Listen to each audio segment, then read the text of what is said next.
You ask Tiger to calculate. This deals with finding the midpoint between 2 points. The midpoint between the 2 points is -23, -66.5. Let's solve it step by step. Plot the 2 points and calculate the midpoint using the formula.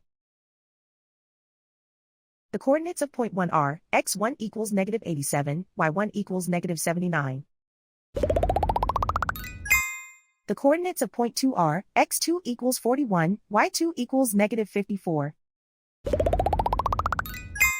PM represents the midpoint of the 2 points.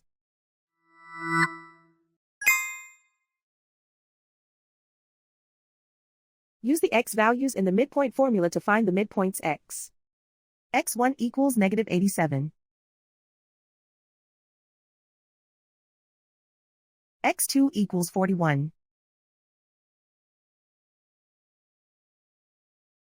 Simplify the arithmetic.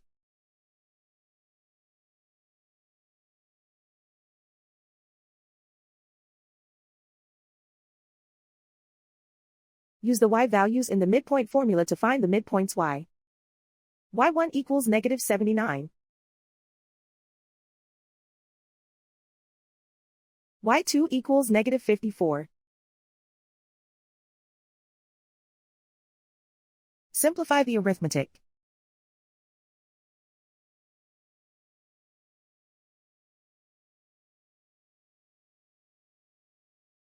And so, the midpoint is -23, -66.5.